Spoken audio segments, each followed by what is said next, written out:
Hello and welcome to the Playing Arts Podcast, where we put the spotlight on artists in our community. I'm your host, Andy Needham, and this week my guest is Rodrigo Rezende, who created the Fiver Clubs in the Playing Arts Crypto Edition. Rodrigo is a Brazilian artist based in Toronto with more than 15 years of experience working as a concept artist and art director in the design and animation industry. Rodrigo, I want to welcome you to the show. I'm really excited to chat to you today. Hello, Andy. How you doing, man? How you doing? Yeah, I'm good. All good. It's like snowy weather outside. It's all good. Yeah. Trying to keep warm. Yeah. But you got cold beer, I tell you. Drinking beer. That's right. Well, cheers. Let's start as we mean to go on. And I wanted to ask you firstly, because you've your style. I mean, from what I've seen, sketching plays a huge role. So what age did you first pick up a pencil and start drawing? Oh, dude, I think since if I don't remember exactly because I was super young. I remember that when I was I guess 5 to 8, my mom put me on drawing classes. I was doing some charcoal paintings and canvas and this kind of stuff, and I've been always drawing at school at the same time, right? Instead of studying, I was just sketching here and there. Yeah. Just drawing in the corner of the exercise book. And well, fast forwarding then, from 5, when did you start to feel like you could make a kind of career out of art? Well, when I was a teenager, I had a band, a grunge band. Oh yeah? Yeah, that was my dream at the time. I wanted to be a rock star and something like that. And but I realized that in Brazil, would be impossible to be famous and earning a living being in a rock band. Maybe if I do samba or something else, would be something that I could achieve. But with rock, no chance. So I draw. So what I could do with drawing. So I started to look at the different professions that I could use that, and I found about design, and I said, why not? This seems like it fits, and I applied for that. Yeah. All right. The band. What did you play? A bunch of Nirvana, Pearl Jam, and original songs as well. Hey, that's awesome. Yeah. I mean, such a good time for music. Yeah. So I'm 37. I'm 37. So at the time I was 15, 16, 17. Yeah. Nirvana was already gone. Kurt Cobain was already dead. But I got at least the wave, the grunge wave, right? Yeah. Yeah. It was still going on. Yeah, for sure. What instrument did you play? What do guitar you still play? Guitar and vocals, yeah. Yeah, the lots of screaming. Oh man, that's awesome. But I was really bad, so drawing was a better option for sure. Okay, cool. Well, back to drawing then. So when did I guess we got to arrive at digital art at some point? When did you start getting into that? Well, I was a kid as well. I was 11 years old. I used to watch animes. I don't know if you know that, but the Zodiac Knights, the Senseiya. No. A bunch of armored. The zodiac signs like Sagittarius, Scorpio. Oh right, okay, yeah. Yeah, they have those armors. And me and my friend, we used to go to the Windows Paint, right? It's paintbrush. Yeah, MS Paint, the first one. Yeah, the first one. Yeah. And we used to draw all the characters, their armors, very pixel art. Yes. It's really cool. Yeah. Oh, wow. It was my first contact with digital art. Yeah, I was 11 years old. Yeah, just clicking away with the mouse and just making something in Paint. Yeah.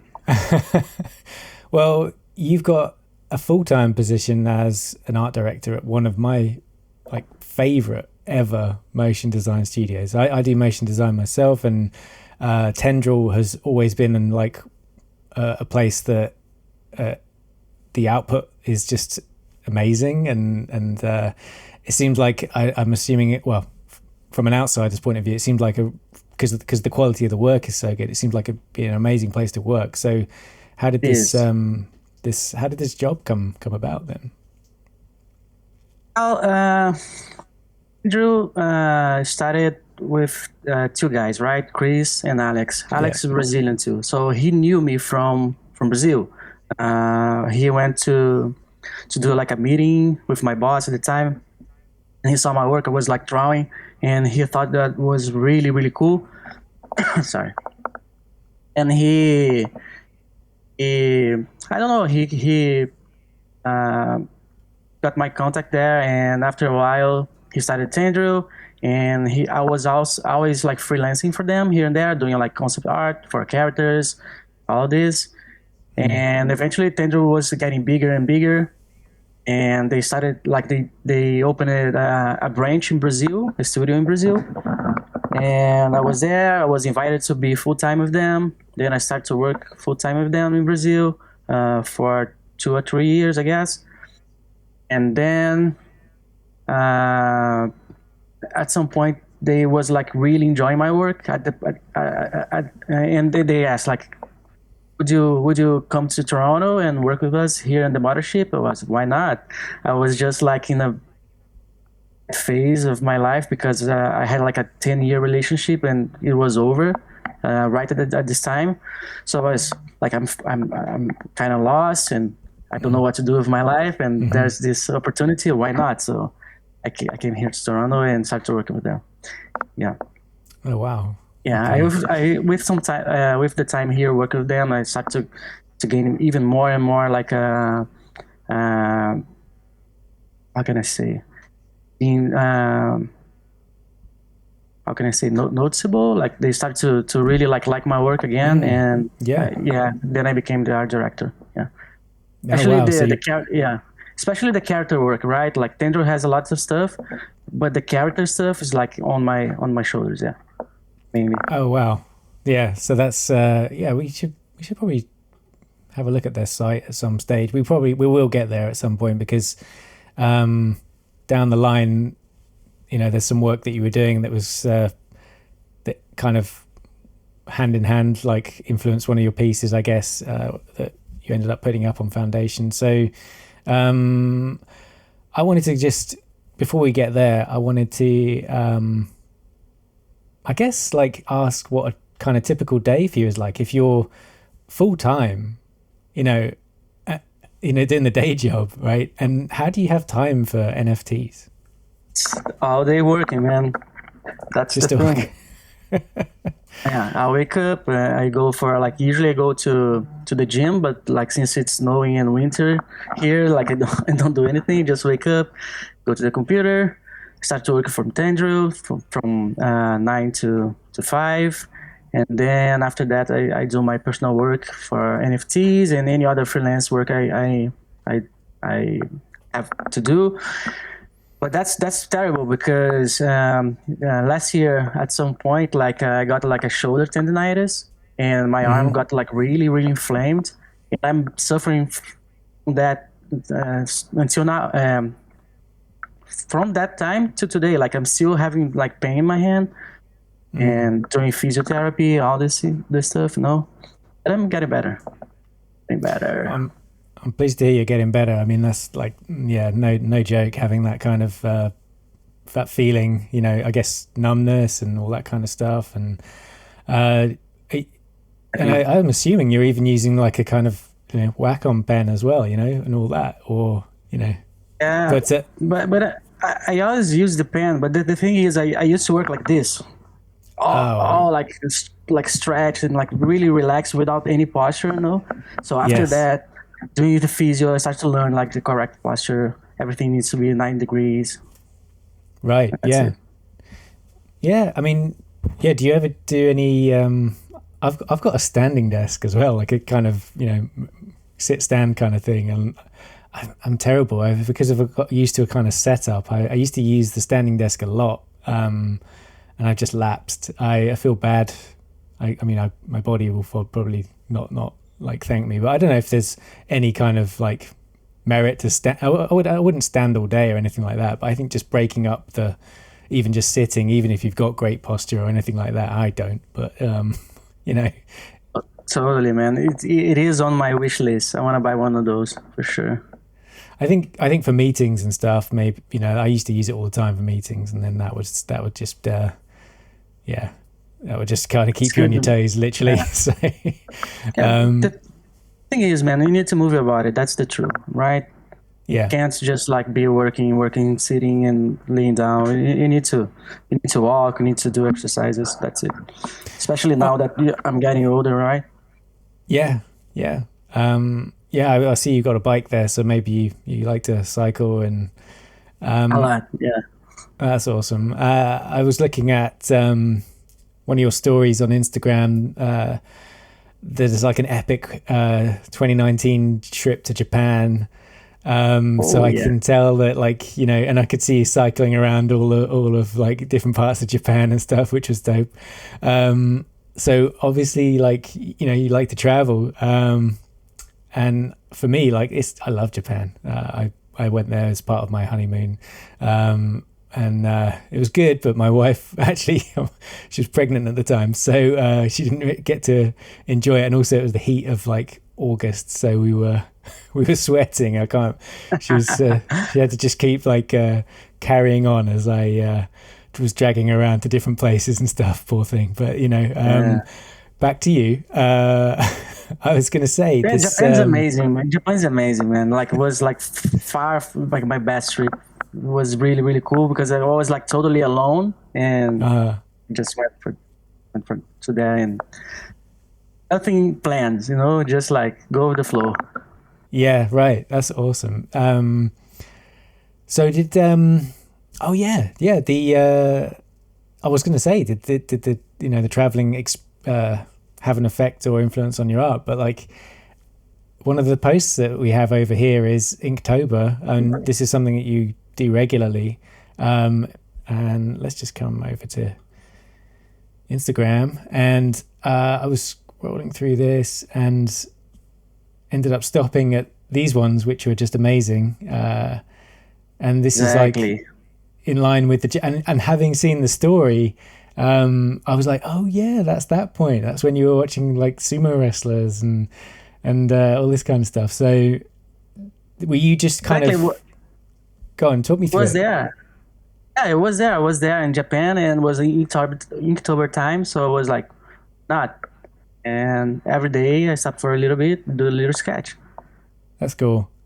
Yeah. How long were you kind of spending on these sketches? You know, were you planning them, and did you have like, you know, are these like almost treated as like an everyday or something? I mean, that's the kind of the idea, I guess. But like, were you doing a few sketches and then going, that one will do for today, or was it just I'm gonna do this one and then, you know? Yeah, usually like I'm gonna do this, and like I think about like I want to do the neko, or I'm gonna do a fishman. Then I just started, and that's it. Yeah, there's there's no mystery there. Just like random stuff. Yeah, this one's very cool. I was very excited. You can see that. A little self-portrait here. yeah, that's true. Awesome. Cool. So I wanted to come back to you and just say, you know, get into some of your process now, because like I'm fascinated by artists that can use ZBrush or ZBrush because like I can't even get past opening it, man. Like that interface just scares me, dude. So it's clearly a place where you're comfortable, and we'll get to, you know, your sculpts and things like that. Mm-hmm. How did you get into this? How did you get into digital sculpting in the first place? Oh, I was mainly a 2D artist, right? I was only doing 2D work here and there, but I was always like attracted to 3D because it's really cool, right? Like I wanted to do it that, and every time I tried that before ZBrush, I was always having a hard time because it is like pushing and pulling points and all of those like technical. The modeling itself is not really intuitive, you know. Like to learn 3D, for me that used to work like with pencil and paper. I was having a tough time, and when ZBrush appeared, and it felt like more intuitive because it's almost like you were like messing with like a digital clay, right? You're not like really caring about like topology or anything like that. So for me, was like that's it. That's how I'm gonna start doing 3D. Because before that, I did some stuff, but I really didn't enjoy that. With ZBrush, I started to really like the process, and I applied for a course in Brazil, back in Brazil there. So I went to a class, ZBrush class with a really cool guy. I learned a lot there, and from there to now, like every day, just like doing scopes, digital scopes is really cool, man. Learning a lot. Every new like ZBrush that they launch and new features it is getting really, really, really, really complete, the software. Of course, nothing compared to C4D or anything like that, but like for sculpting, it's really cool. And I guess it's going to be now close. Seeing as Mac's on Own It now, they'll probably bring features of ZBrush into C4D, maybe. I don't know, or there'll be, some kind of link between the two. But they have that iPad sketching one as well, sculpting. Yeah. I was trying that one too. Yeah. It's really cool too. It's simple. Oh, that's cool. Yeah. I just need to. I want to get into it. I think. I used to do traditional sculpture before ZBrush. That's why it helped me too, like ZBrush, because it's more similar than working in ZBrush than to work like in 3ds Max or C4D to do like a character, for example. It's way more intuitive. Yeah, I guess that definitely makes sense. I mean, well, then that moves us into newer technologies and stuff. And have you tried sculpting in VR? VR, yeah. I bought an Oculus last year. I started using I think it's Medium. No, there's the Medium, but I was not using that. I was using mostly the Gravity Sketch.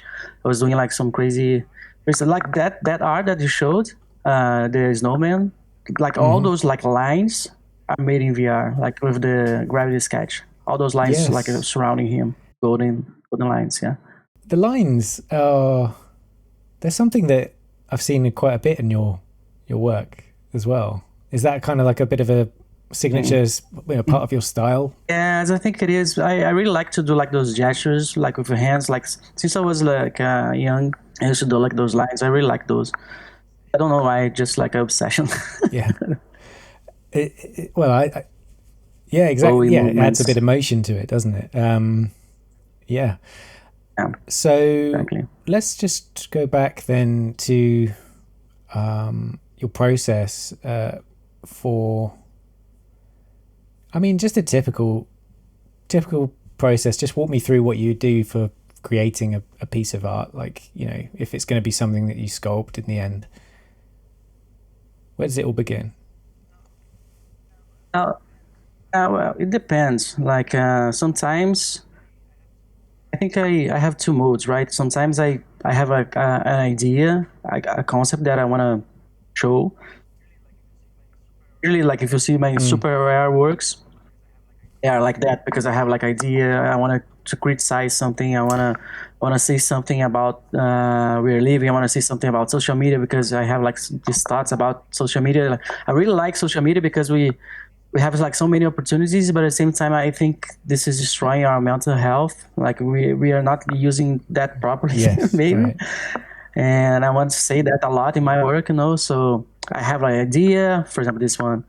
I want to represent somebody that's like a slave to the algorithm of social media. So I have this concept, and I start to think how can I represent that? And then some images start to appear in my mind, right? Like I was maybe that, maybe that, maybe that, maybe that, like, but without any sketch. I was just like imagining things, and then at some point, like something really clicks. Oh, that's a good one. And then I start to sketch. I do a little sketch in 2D, just pencil and paper. Then with that, I go to the brush and start sculpt. And of course, lots of things changes in the process, because it's like that, right? Like you try things, you see that some things are not really working well, then you try different things. At some point, you're like, oh, okay, I'm happy with that, and go to render, then colors, lights, and that's it. This one here is, the more I look at it, the more I'm kind of seeing these different little bits and stuff to it, like chain thing around her neck. And yes, it's almost like she's chained to the phone, right? She's like in this place, she's like a slave to the thing. And you can see to one side she has like a tree of likes, because she's like cultivating that. But at the same time, like her real heart is in the other side, like bleeding or like just like draining, because her life is like being spent, on this shit.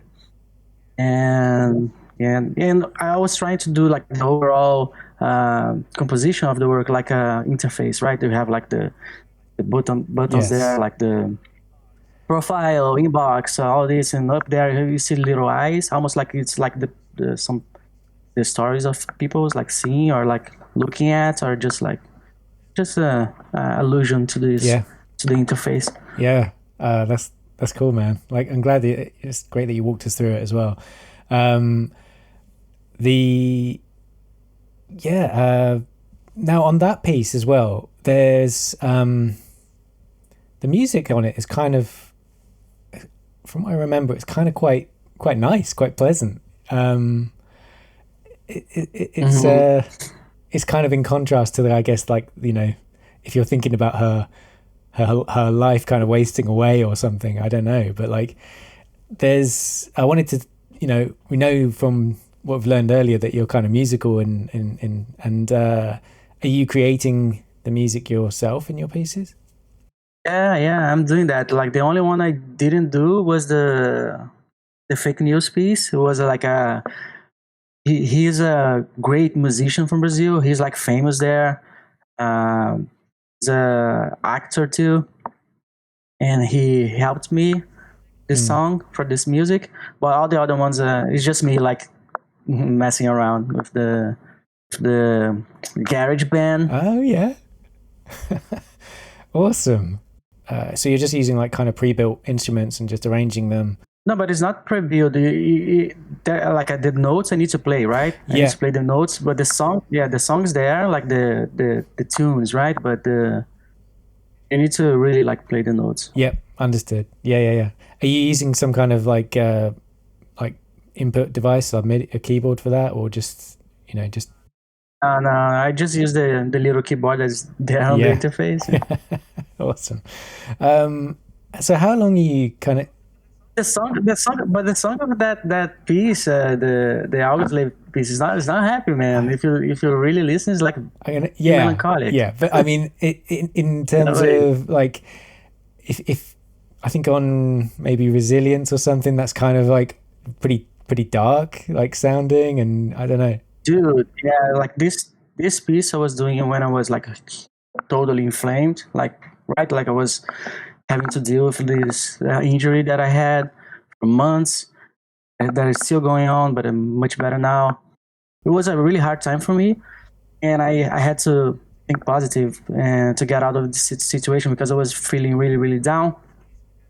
I did this piece because it's you can see there's a guy there. He's trying to pull himself out of this dark place, and he's like leaning on this like little golden dude, like doing like that, because he is the positive mind, that you need to think about good things and things, so we don't be in the dark. Then if you do that, you can maybe reach the sun, right? That's the whole symbology of this piece, you know. And yeah, this song was like just like whatever. I was like really in pain at the time. Oh man.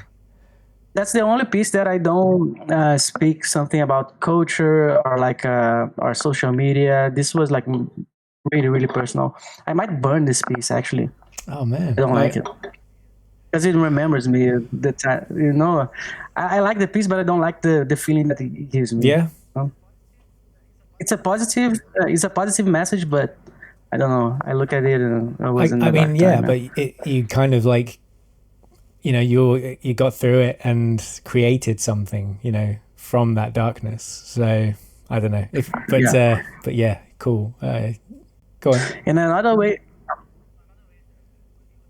that you were talking about my process, I didn't speak about the other mode that I have. Is just like random stuff.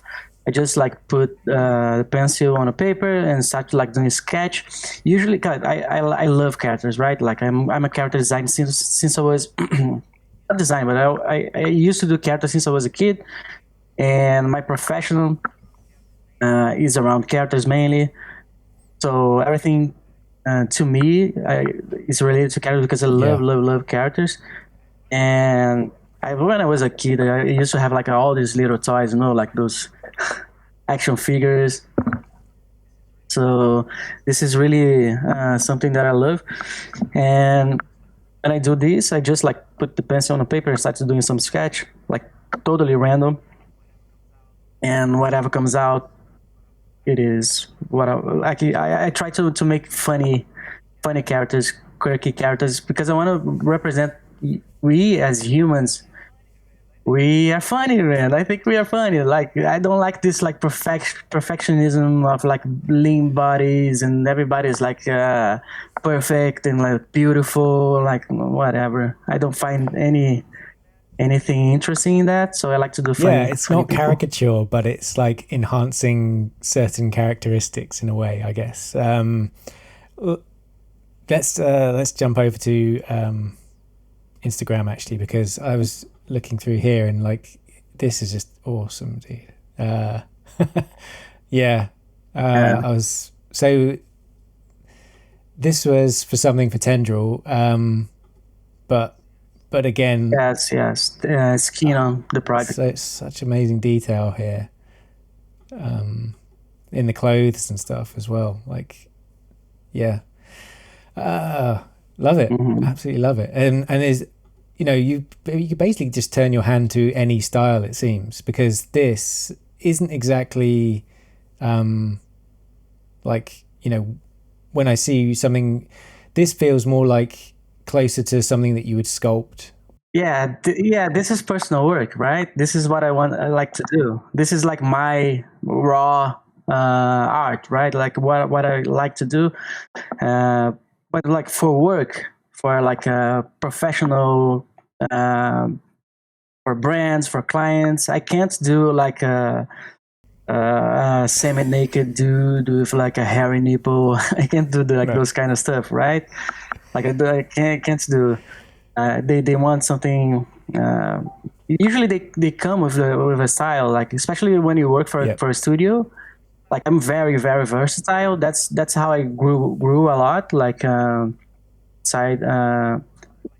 how I grew a lot. Like in my professional career.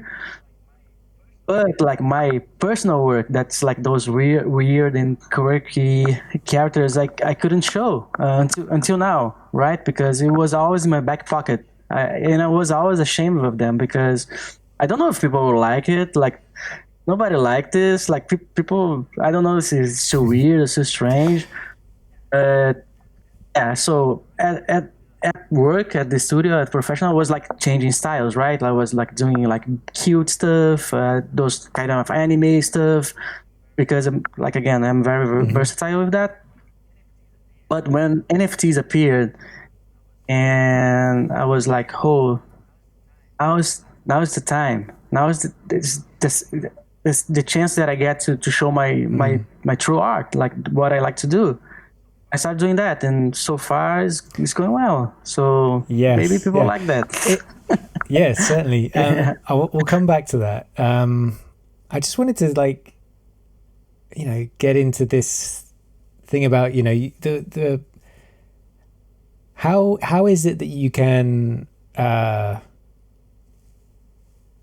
switch styles, like, and create the client work to that level? Is it, I guess it just comes down to maybe the fundamentals of learning how to draw and all that. So kind of when, how did you kind of craft that, and yeah.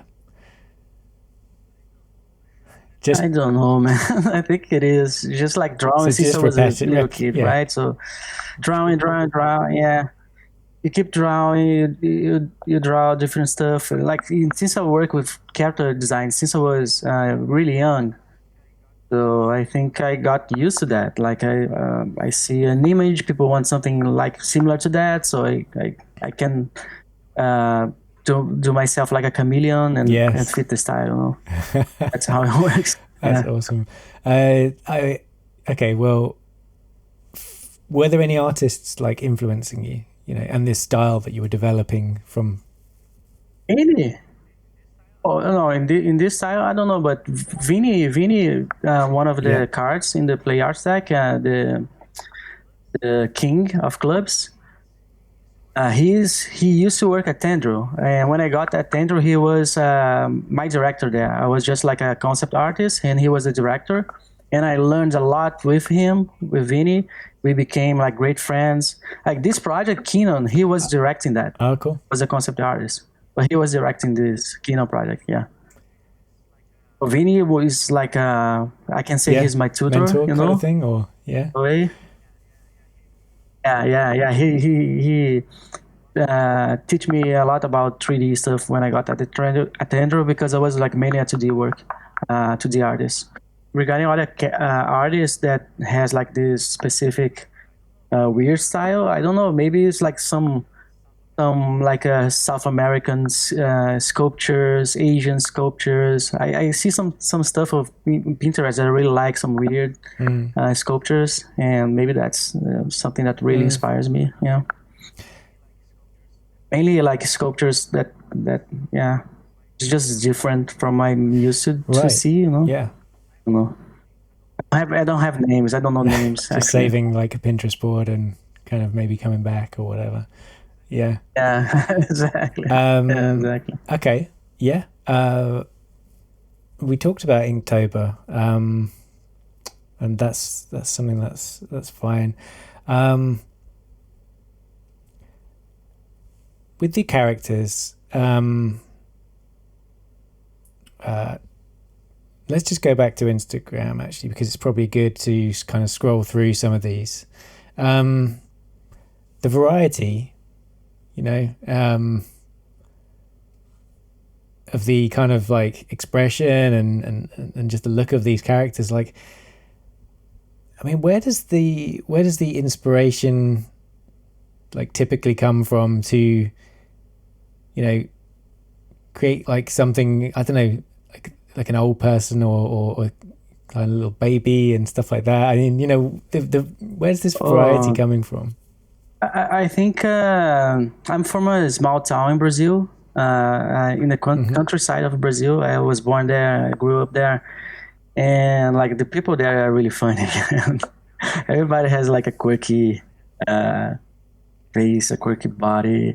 Everybody's like just humans, right? Like normal human beings, like my family. Like I think I like to draw like chubby characters and characters with small hands, because I'm a short person. All my family is everyone's short. Everybody's like kind of chubby, has small little hands.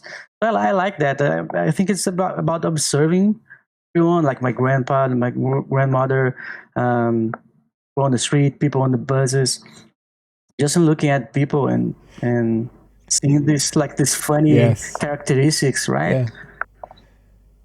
That's, I guess that, it's what gives it the character, right? Yeah. So that's the connection then. Are you seeing any parts of yourself in the characters that you create? Yeah, I guess so, man. Yes. Little hands, hairy nipples, fat booties. I have a fat booty because I'm Brazilian. Yeah. Oh man, they're so good. They're so good. Some 48 weeks ago, you posted on Instagram here that you're going to be entering the world of NFTs with your Icons of Our Time series. So these are the first pieces you minted, and this was on Foundation. If this is the beginning, can you just describe like the weeks leading up to this point? Well, I was there's like the I was Vinny was talking to me about NFTs, right? He was talking to me like, man, you need to look at this. This is something that's gonna change. It's revolutionary. You need to look at this. And at the time, it was like the end of 2020. Was like playing my RPG games, like just like not caring like about work, outside work, you know. And I was, I don't know, man. I don't know. I don't understand that. I don't understand. And then he put a piece, and he sold the piece almost like instantly. Like, wow. And that got my attention because I was like, wow, I can just like draw and create whatever I want and put there and people will buy it. That's like that's awesome. Then I started to think about that and he said, you need a Twitter. I didn't have Twitter at the time. I only had Instagram. I never care about social media because like I said, I have this relation about hate and love with social media. So I never I was okay. I need to do a Twitter like that. That's terrible. Okay, I will do that. I'll see what I can do. And I entered Clubhouse. I was like hearing all about NFTs in those rooms, like all about the movement, right? And then I realized that it was like much more. I was thinking like I was thinking only about like, okay, I can earn a side money with that and put some work. But then I realized like this is gonna be a revolution in the digital art world, and I could be an artist myself. Like for the first time, because in Brazil, I tried that in Rio. I tried to go to galleries and try and like show my digital artworks, and nobody cared, right? Nobody cared at the time for digital pieces. And I was never a rich person, so I couldn't pursue the path of an artist even if I wanted. So I had to go through design to earn a living, right? So when I started to see NFTs, I was like, oh, this is my second chance. Maybe I can be an emerging artist with NFTs, and maybe I can get somewhere. You know, that's my chance to show my raw art, show the true me. You know, this weird stuff. And yeah, then after that, you know, on Clubhouse, I met Fask. He's Brazilian too. He helped me, invited me to Foundation. And then last day of February 28th, I guess, I minted my first piece and listed on March 1st in the morning. And I listed it. I went out to grab a coffee. When I came back, it was already like with a bid, and the actual auction was like happening. I was like, wow! I was super happy, super happy.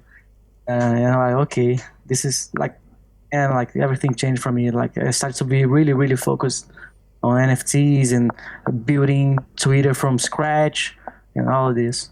That's awesome.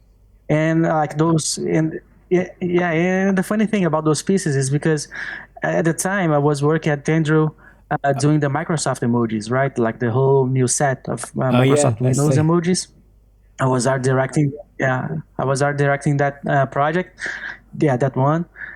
And I was like totally immersed into the emoji world. So I was like 24 hours thinking about emojis. And I was thinking, why not? Like I want to do my emojis, you know, and I want to criticize what I'm thinking about society with emojis, and that's how I create those pieces. Like at least showing what we are living at this time, right? Like if you see the pieces there, Yeah, the first one I did, I minted was this Tears of Joy. And if you look closely, if you make the image bigger and you see inside the mouth of this character, you can see a little medicine there. Little, yeah. So this is about mental health, right? Because we have like this epidemic of mental health issues. We have anxiety all around, depression, and this emoji is the emoji that everybody uses. It's like the most used emoji ever. Yes. And and to me, it's funny because like this is joy, but we are living like a terrible epidemic of depression and anxiety. So I wanted to do like how can I say show this duality, you know, in the same piece. Yeah. That's why Tears of Joy, like there's a interrogation at the end of the title. Yeah, and these aren't like they're not like clean, you know, like an emoji. They're in terms of like the roughness on the texture and all that, and it's all kind of a bit like beaten up and distressed. Yeah, I want to put my style, right, like this quirky, gnarly kind of I can vibe tell it's to the yours characters. because of the eyes, I think, and the little kind of wrinkles and the kind of crow's feet on the, you know, there's always that kind of thing. Yeah. That's fun. That's funny about the eyes of my characters. Everybody thought, "Oh, you're doing Asian people." Like I'm not doing Asian people, not at all. It's just because, like, if you see any like person from afar, just like when you paint somebody, the shadow makes the eye. Like I never like draw eyes, like proper eyes. Like I never draw that. It's like if you see like in the simplified version. Just a shadow, right? It's just like a dash. That's it. Like people mistakes like, oh, you're doing like Chinese people or like Japanese or like Asian people. There is nothing related to that. It's just like a representation of shadows. Yeah. Like, you know. Yeah. You're kind of like simplifying it to less to, yeah, I get you. Exactly. I get it. This, we were talking, the other day, I guess, or yesterday maybe, about crypto eyes and kind of like all of these that you kind of just put them up and they sold, and you know, looks like somebody really liked the work because they collected them all. And this one was your first bidding war kind of thing that you experienced, I guess. So this one's nuts as well. Like, look at those teeth. Loads of detail. Yeah. Bling, bling. Incredible. But yeah, like I can see just through the history here that this was kind of like must have been quite exciting kind of seeing that happen. Like, you know, this is like the other side of crypto. You're talking about mental health and stuff like that, and you know, I don't know how you would have felt if you'd just kind of put these up after seeing Vinny's success and then nothing had happened, and you know, how, you know, were you prepared for that mentally? Yeah, it's hard to say, but like I have two pieces still on Super Rare and they are not sold, so I was thinking like, what's happening, why I'm not selling them, like why lots of like arts are selling and mine is not selling. So it gets on your head for sure. Like you start to think a lot about all this stuff, but at the end, man, like at some point, like for me, it's not more about selling. I just wanna keep doing my work and like sharing on Twitter, and like because I know I'm not like a famous artist yet. You know, I'm building this road. You know, so it's totally understandable. That it takes time, right? Like I have a good career in design, but in art, starting. You know, I'm just starting, and it takes time. I would just work, and show my stuff, show what I want to show, and be free with my art. That's what the most important thing for me right now. And I believe at some point it will show, people will see that and they will buy it, or if not, that's okay too. I'm happy either That's way. yeah, like But like yeah. But like that gets on your mind. If you start to think about that, that can be pretty yes, upsetting. yeah, it's definitely it's sort of not healthy to kind of dwell on whether something has or has not sold. And like you say, if you just keep doing what you're doing and creating and sharing, like I can see that your Twitter following has kind of like outgrown your Instagram, I guess, just by quite a bit, almost double, I think, in such a short space of time. How is that? How have you converted that? Exactly, Like exactly. how did, because like you've said, you're not really into social media and such. So I think Twitter is just a better platform overall than Instagram, because if somebody shares your work, that gets this ripple effect, like blah, blah, blah, blah, blah, blah, blah. It starts to grow exponentially, and you can talk too. Like, it's not about images. You can say your opinions, you can say stuff, you can help your friends. So for me, I think Twitter is much better as a platform to put yourself out there than Instagram. Instagram is more like, especially now, Instagram is like all about reels right now, all about those videos. They want to be TikTok, and for us artists, it's over, I guess. In Instagram, yeah, yeah. everyone's sort of migrated over to Twitter as a platform to, engage in the NFT community. So it makes sense. Yeah. Yeah, this going back to this series, the Crypto Eyes stuff, not Crypto Eyes, but the icons of our time. Are you intending on continuing this at all? There's other emojis, there's other things to say. I mean, Oh yeah, yeah, but no, I was just like, I wanted to do like a small and really like clean series of the. I did the other ones. yeah, I did three more actually, but like those ones are the ones that I like more, and they relate really well because they are really the smileys, right? The yes, yellow guys. As the other ones I had, like the poop is the poop is the hand is the like, and yeah, the peach. Yeah, so the poop was all about Trump, because it was like at the time Trump was getting out of power. So I wanted yeah, to represent that, this orange poop. The like is about like the new accolades, right? Like what what matters today is how many followers you have, how many right, likes your art gets, and that represents that. And the other one is the booty is like the we have like this perfectionism about our bodies. Like, women go to surgery tables, they die because of this shit. They try to transform themselves, and like, we need to accept ourselves as we are, like with like our wrinkles, or I don't know cellulite, what's the name of this thing that goes on your butt. yeah, Yeah, cellulite, yeah.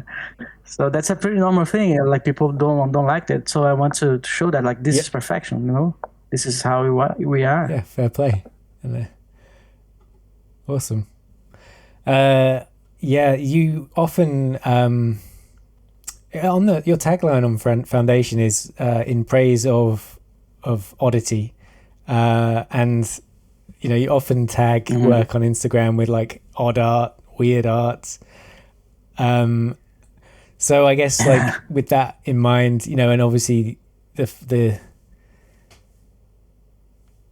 what you were doing as a day job for the clients and stuff, like just the summing up of how NFTs have allowed you to like express and like embrace your style and make a living of it. So how is that? Mhm. I guess it's just by you can be you, right? Through your arts. Yeah, yeah, and like, yeah, and like oddity. What is odd? Odd is like something that's not like common. It's something peculiar, right? So like everybody has something peculiar about themselves. My art, I want to show that. And like this like hashtags is because in Instagram all my friends like you need to find your niche. Like for example, mine is cyberpunk, mine is that. I was like, I don't have one. I don't have like a niche. So maybe if I like try to find like I was trying to find weird or odd or something like that, maybe I find something, but there's none. No, there's no niche for me. Just peculiar, you know. Yeah, I guess so. But like what? It's not like no, but I guess what you were saying before about kind of like, you know, just celebrating the, you know, bodies as they are is kind of, that's your niche, you know, and that's where these characters that, particularly on, you know, on Super Rare, I guess, because like, you know, you've really, since you had that success on Foundation, you really established yourself on Super Rare. For me, like, you know, the in from, you know, color palette and everything, the pieces have a different tone, and I'm guessing that's kind of very intentional. Do you want to just walk us through this like very distinctive color palette that you have? Because you know, I know, like, you know, I'm seeing one of these pieces, like this all feels kind of very linked and almost like even though it's not like put up as a collection, like as such, it feels that way. Just yeah. At the end, it is because I'm like criticizing. The resilience piece is the only one that's off the theme, but all the other ones are talking about like our relation with social media, with technology, all that, right? So it was not the case. I was not trying to make a series, but it is. At the end, it is. You know, just need to find a name for that. Yeah, and I mean on this one, I love the subtle animation. You know, it's just not even moving, spending all day focused on the phone, like until only, you know, like the light of the phone is the only light source in the room. It's so cool, dude. But there's, again, like, you know, some depth there in the materials. How are you preparing these materials then? Like, you know, with all the roughness and the little maps and stuff going on. Yeah, it is a painting. I do it like by hand. Not by hand, it's digital, but it's a painting on Photoshop. I do like this like crazy texture painting, and then I apply that with roughness or with the gold and all that. So I use that like all around. If you catch this texture, it's like this kind of painting, almost like some squares or like some brushes. I really like the texture of it. You know, it's this like cool feeling. It really is. Yeah.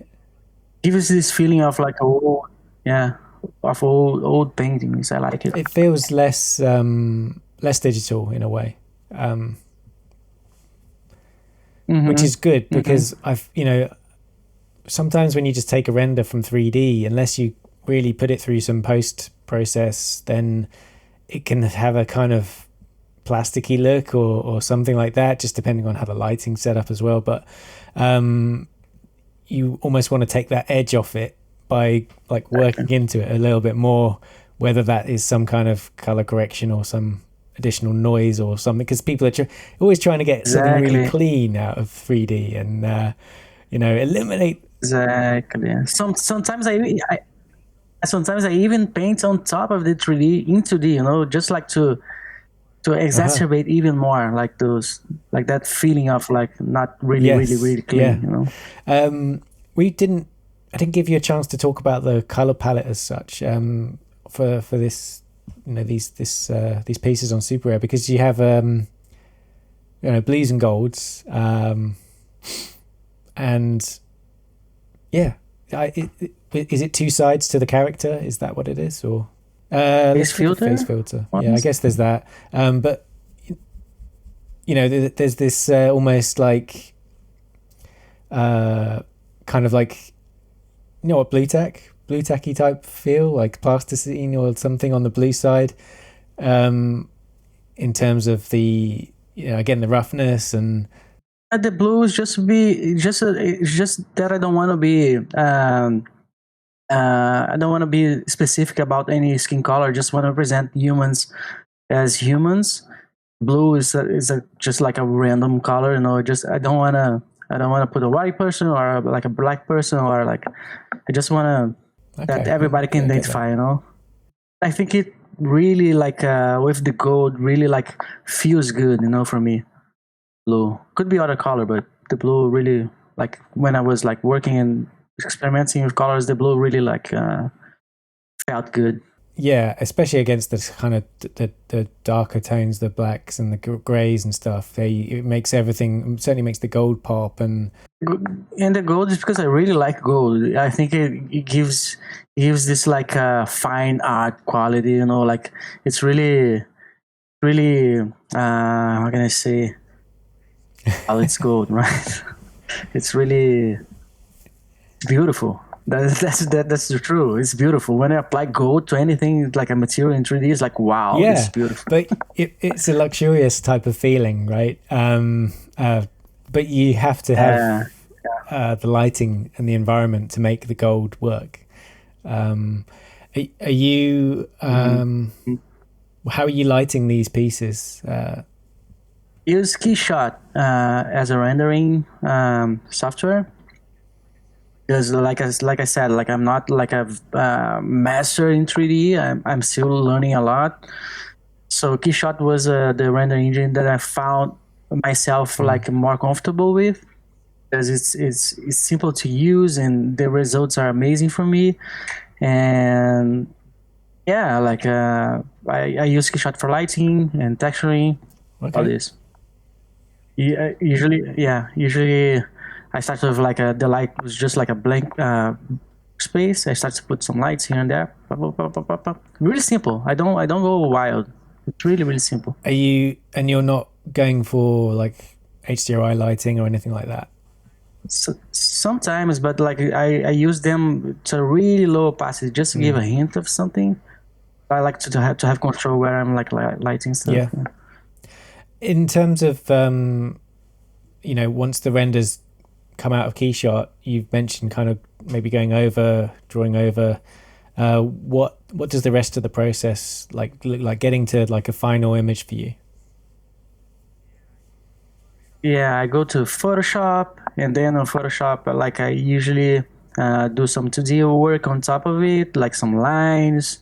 Maybe I correct some stuff that I don't like, and usually apply some LUT. Yeah. His name. Sometimes I apply something. I try something. I see if it works. Like composition overall of colors, color corrections. That's it. And I'm like, whoa, this feels good. And then you land on it, and then it's yeah. And I'm happy. Yeah. Oh, that's awesome. Well, I want to talk about the card actually now, and I'm going to go to your website, I think, because you've got a really high res. Let's just show the card anyway to begin with. So 5 of clubs, we have the card here, but then let's just like dive into it. There's such a high res kind of image here where you can really start to, pick out the textures, and you've got the gold here too, mixing in a bit of gold, but just want to walk us through this card and the idea that you had for it. And it's of course animated. I love it. I love the way that you've gone from kind of like that anonymous face to just sort of cycling through some certain different characters and stuff. And like the idea behind it was like I got the 5, right? The 5 of clubs.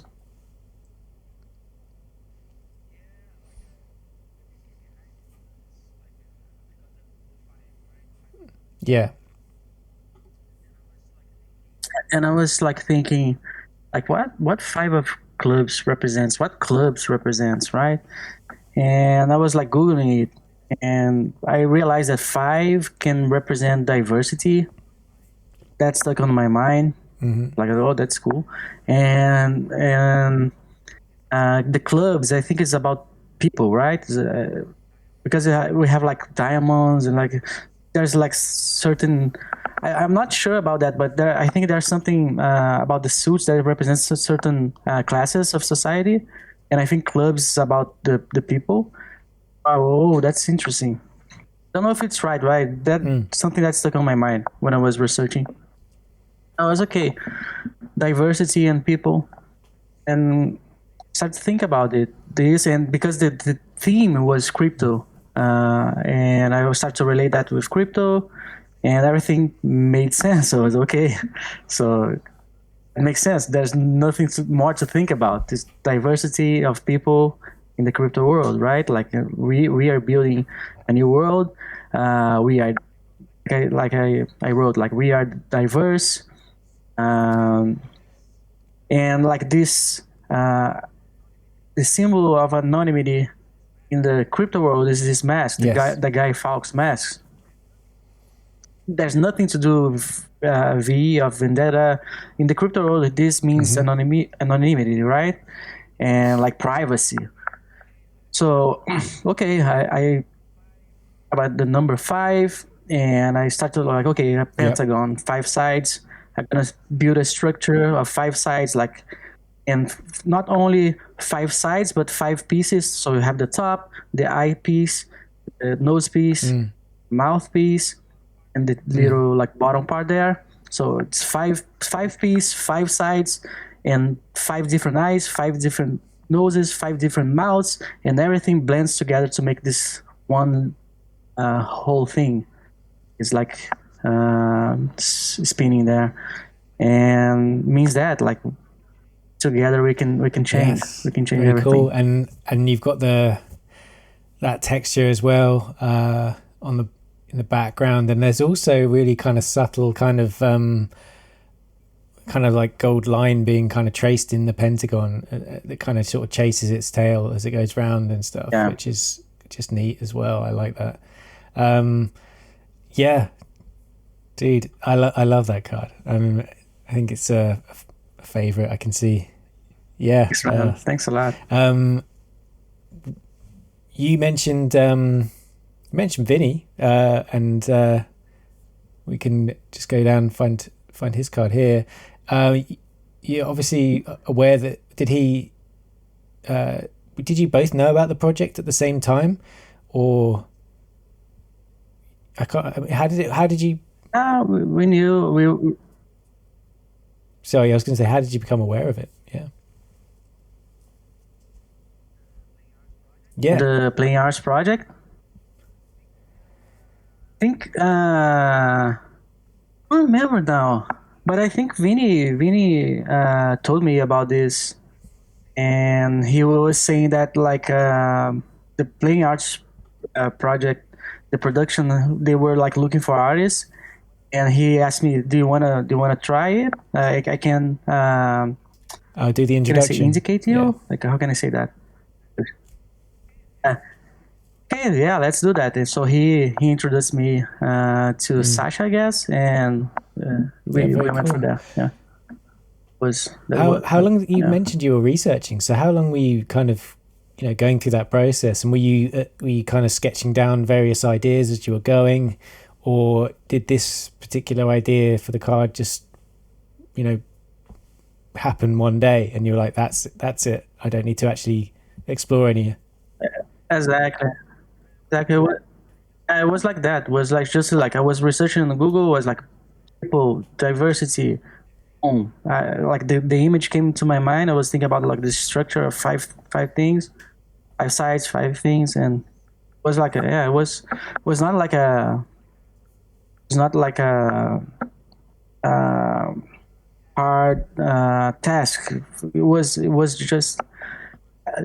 That's not the word. Sorry, my English is sometimes not like the best, but yeah, it was was out of the blue. Yeah, I get it. Right. Yeah. So you were just, and it just kind of appeared and you're like, yeah, that makes that solidified and made sense to you. And there it is. It kind of manifested as the card.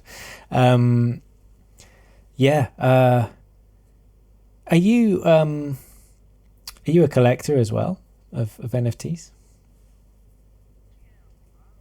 Yeah, I'm not like a big collector because like I don't have a lot of money, and the ETH that I earn for NFTs, I'm trying to change my life if I can, but like still like very far from it. But yeah, like I collected art from like people that I admire. I tried myself in PFP profile pictures, like these collections, see if I could invest and get some appreciation in value later. So yeah, I do that. But like I got some cool stuff and I got some bad It stuff. happens. So it's it's a roller coaster. Roller coaster is a good way of describing it. Actually, many ups and downs in crypto for sure. There's a Man, but if I was like earning a lot of it, like with my art, for sure I would be collecting lots of my lots of artists that I really admire, that really deserves. Sometimes I see like a really good artist that doesn't have any attention to their work, and it's really, really good. And yeah, it's just sad. Do you? But if I had the opportunity, I would. Do you kind of do you use your, I guess, following on Twitter as well to kind of help promote artists that you find and things like that? Dude, if you see my timeline is all retweet all the time. I know, dude. I was just kind of leading you into a question here. No, I don't know, man. Yeah, I don't know. It's because like sometimes I can see like big artists, they don't do that. I don't know why. Like some like understand because maybe it's like floating their timeline with lots of things. Maybe they don't want to make things messy. I understand, but at the same time, man, I don't know. I like to help whenever I can. I think it's at least we can do, sure. right? I think that's probably how you've had this kind of organic growth as well. From your with the font. Yeah. Helping others and because people kind of you're sharing something cool and people was like, oh cool, Rodrigo's like sending me cool stuff, I'm gonna have to just keep checking this guy out. So that's I think that's kind of like how it works in some regard. I don't know, but there's a piece that I found on Instagram and then had a little look further. It's this horse piece, right? And this is on this went out on Suspended Soul. So just before we dive into the piece, just tell me what Suspended Soul is, or anyone who doesn't know. That'd be great. Well, so Suspended Soul is a NFT platform for one-of-one art pieces, and the cool thing about them is they don't have like they choose one artist and they focus on this artist for just one day, and the artist mint a piece there for 24 hours, and if the piece doesn't sell, it gets burnt after this one day, right? So and they do like a great job, like they write like a editorial for you, talking about your piece, about you. They interview you in this like editorial on their website. So it's a huge focus on you just for one day. It's really, really, really amazing. I had like a great experience with them. It's really cool. The piece didn't get sold, unfortunately, but I loved it. I loved it. It was really, really cool. And that piece was the one I chose to. Yeah. I chose to. This is the piece, and I love this piece. Yeah, I mean, a lot of people may not even get to the fourth part of Carousel here, but is this how it began, and then you turned it into what we see here. Like, yeah, walk us through it then. If this is a piece that you really love, I mean, happy to hear more about it. This is the power to create, right? Like for me, horse is the symbol of like a vigor, and power. So that's how I feel. That's how I feel in the NFT space. I just want to create like nonstop. So that's why I hurt my arm. Yeah, you've said determination, passion, and appetite for freedom. It's kind of like summing up, your kind of journey in crypto. Exactly. Or NFTs.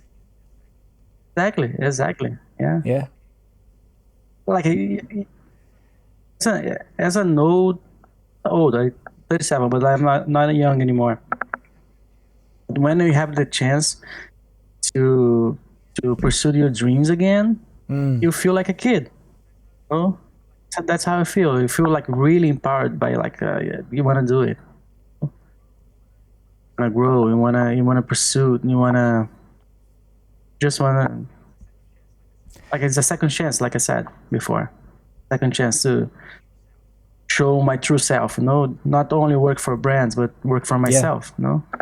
Yeah, it's like a renewed energy to be creative and to share, your passion. So I think that's awesome. So there is something coming out this year that I think we can talk about. You have. Yeah, sure, and it relates to that piece actually.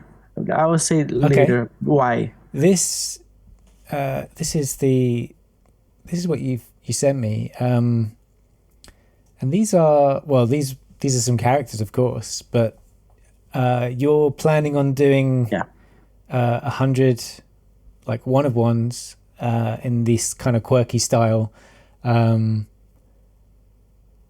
and I mean these are really fun, really cool. Do you want to just sort of talk us through this? Yeah, sure. I was like creating these like 3D art pieces and selling on Super Rare, and at some point I started to think like why I'm like just thinking like my floor got super high, right? Like super fast floor price because of my pieces was like 2 ETH, then 3.7, then 4, then 5. So I was thinking like what about like the community, like I want to give something to the community so they can profit on top of it. And I started to create this because I wanted to not only that but I wanted to find inspiration, create new sculptures this year because I want to focus on VR metaverse sculptures, right? I want to create something that I can use in these worlds.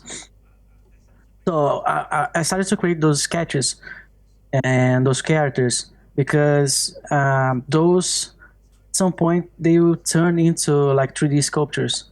The future, and the 3D sculptures I will sell like auction and some like platform like Super Rare or something. That's what I want to focus this year. But I was creating this to get inspiration and to give something back to the community, right? To the NFT community. So I was thinking about giving these for free, like just like there on OpenSea. If you want to claim, you claim. But my friends, my artist friends, said don't do that because they will not get any value because of that. At least put some price. Okay, I'll put the cheapest price. At least the cost of minting and that stuff, because when I realized I need to mint all this is pricey. It's very expensive. But I need to charge something. Yeah, but that's the whole point. I wanna give something. I wanna put something out that people will buy super cheap, and this can get appreciation with time, and the collectors who collect it first can get something out of it. Not if they want to keep it, they keep it, or if you want to flip it, you flip it, and that's it. That's the whole point, and that's a screen for me. That's a screen for freedom. Like I wanted to do my characters. They wanna like I want to do those crazy whatever comes to my mind. No perfectionism, no rules, no trends, no design trends, nothing. I just want to do whatever comes to my mind, and that's it. And I find out that's a really cool exercise because I was finding myself doing like some really cool things that I really want to build in 3D already, but like I need to at least release that, and then I can focus on my 3D work again. But yeah, like I don't know when I'm gonna launch this because I have some things going on. There's a new NFT platform, a big one. They want me to be a launch artist with them. But I'm still decided. Yeah, I'm still decided because like these new NFT platforms, they are most of them don't get any traction. So I'm afraid to go. But at the same time, it's cool. Can get me like some visibility. So I'm still deciding which way I'll go. But like my mind right now is that I want to do a custom contract with Manifold and list it on LuxRare or OpenSea. Well, yeah, you can, and that's it.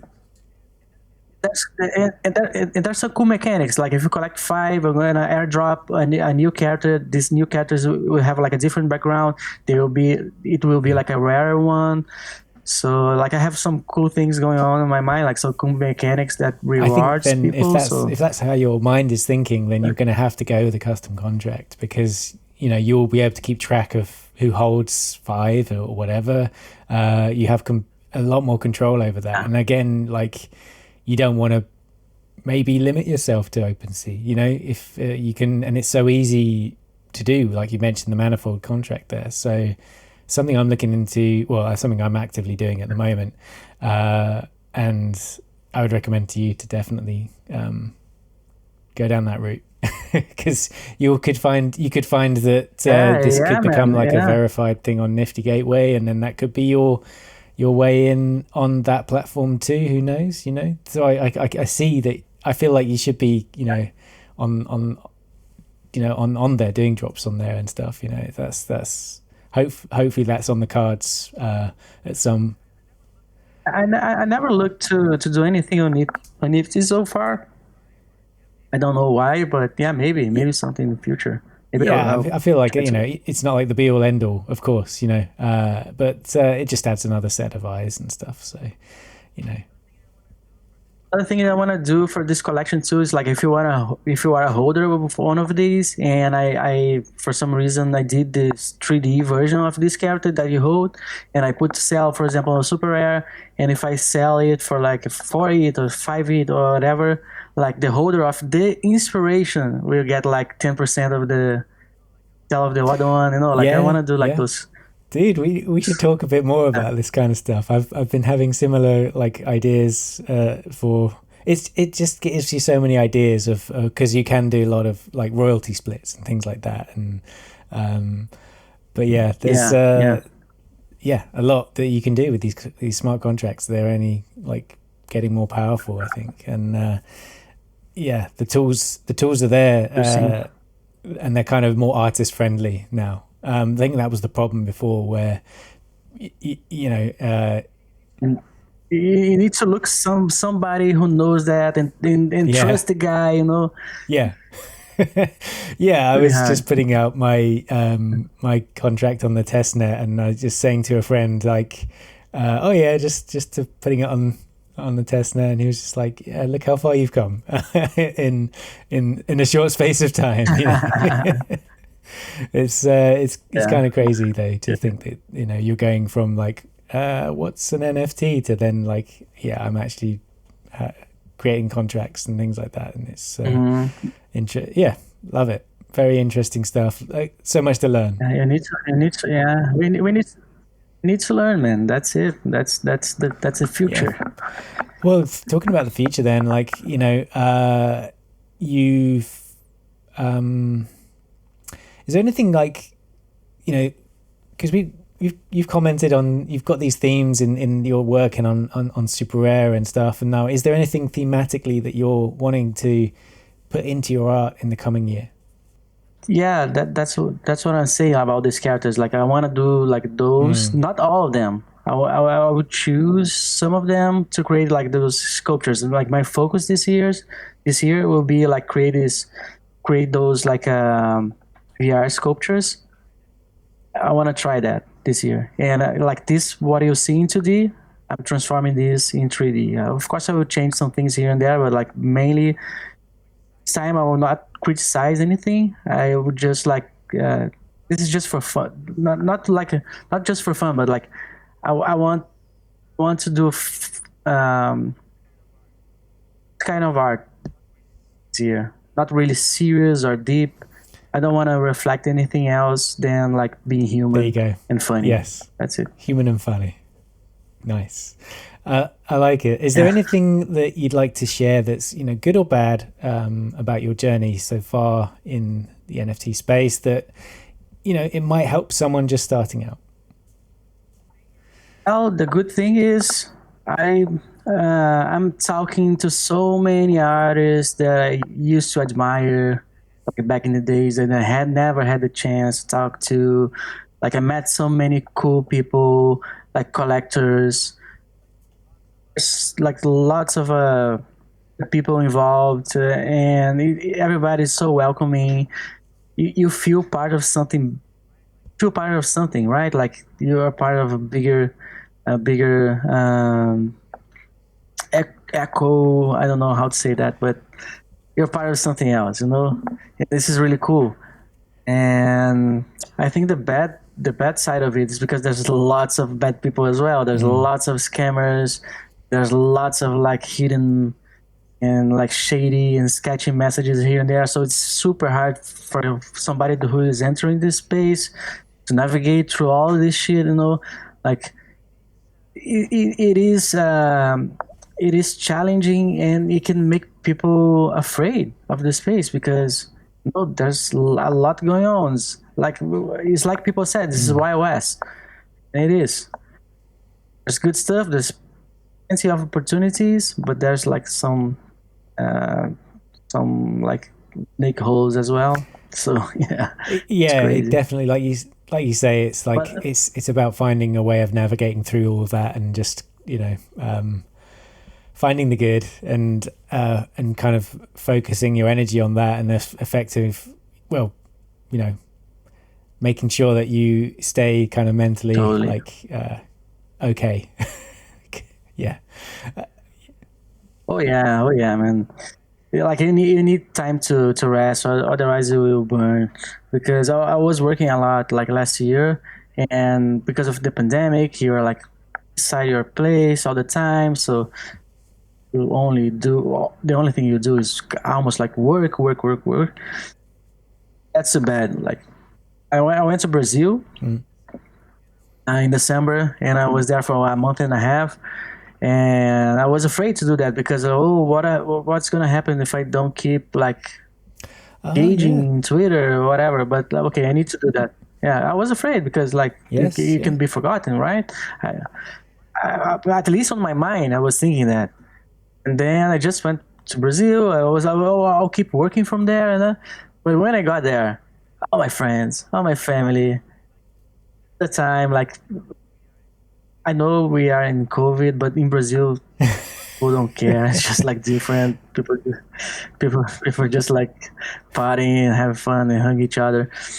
So I entered this mode, and I totally forgot about Twitter for a month and a half. Yeah. Well, of course, not totally, but like I was not like really all the time, right? And I was not working as well. I was just like having fun, and that like really. Made me feel energized again for a new year. I was like really like down in a way. Now I'm super happy, like focused again. So we need that. We need to stop. We need to see people. We need to care. The good thing is too, like, because I was lucky too. right? Because we're in the middle of this pandemic, but nobody of my family got sick. I didn't got sick. None of my friends got sick. So thank you for that. Yeah. Thank you for the vaccine. Because if it wasn't the vaccine, I wasn't able to do that. So it was really cool. That's such an important thing that you just said then about, like, you know, taking the time to recharge your batteries, you know, mentally, physically, all that kind of stuff, just to then, you know, feel that you can take another year of this and just, you know, but actually want to dive in and you know, with that renewed energy. Dude, that's great, and I'm glad that you know, had a good time with the family and stuff. And things didn't change. Well, everything is it's like still there. still there. You know, everything is still there. I'm still like now I'm posting, like everything is working normally again. So don't be afraid to just like take some days off. You had a little kind of be right back moment, and then it was all still there as you left it. So exactly. Awesome. Well, exactly. I think we're going to wrap this one up. I think thank you for joining me, and just been great chatting to you. So thanks, Rodrigo, for that, and thanks to the community for supporting the Playing Arts Project. For those listening live, we are going to give away an exclusive poll app here. This is what you can get, and I will distribute codes after the show in the usual way that I do. So watch out for that. It's been a great audience here. Thank you so much, everyone, for coming and listening to our conversation. Thanks a lot, Andy. Just let me. Thanks a lot, Andy. Just want to say that, otherwise I'll be like, no. You're gonna close. Yeah, no, I appreciate you, dude. Thank you so much for taking the time and just you know. It's been great. So with that, we'll see you again in another episode. And stay tuned to the Playing Arts Podcast. Bye. See ya, man.